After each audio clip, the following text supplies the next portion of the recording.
Breaking news on the border crisis. There right now is an invasion going on in Southern California. That is State Assembly candidate Carl DeMaio in February, describing the situation at the border.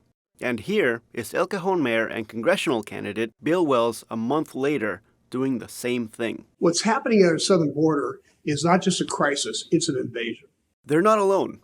Politicians, particularly Republicans, are using the word invasion more and more to describe immigration. We are not going to let these people come in and take our city away from us and take our country away from us. It's not going to happen. And it will likely continue to ramp up as we head into the next election. Experts say that has a big consequence. And we've identified over 165 members of Congress in their official capacity have engaged in invasion or other replacement theory type rhetoric.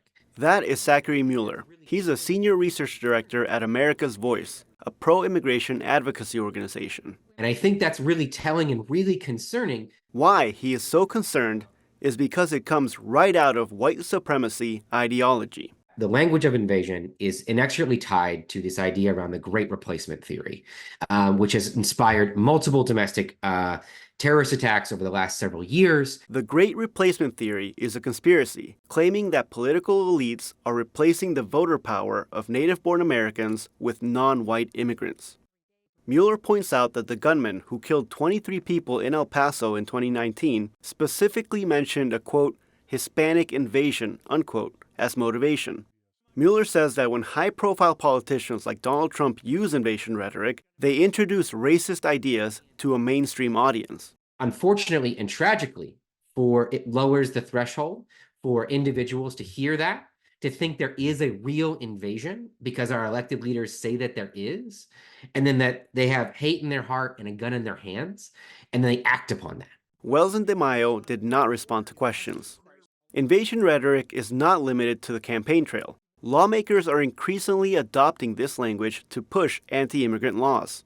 That's according to Michelle Lapointe, the legal director at the American Immigration Council. It is unfortunately coming up in legislative debates in other parts of the country, including in states far from the U.S.-Mexico border, that are invoking this same dangerous and violent rhetoric to justify anti-immigrant measures at the state level. In Texas, Governor Greg Abbott argued that the state was under invasion while trying to pass a law that granted local police officers and judges deportation powers. Lapointe says that a federal judge appointed by Ronald Reagan rejected the argument. He started by looking at the natural dictionary definitions and the meaning of invade, and concluded that it means entering a country with hostile intent to assault, attack, plunder, and that it has to be by an organized, essentially military invasion. The judge, David Ezra, acknowledged that Texas is under pressure because of the influx of migration, but said that he saw no evidence of any type of military invasion.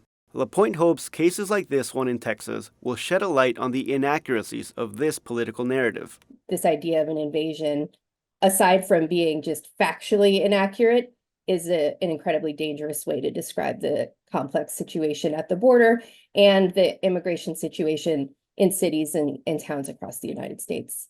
Gustavo Solis, KPBS News.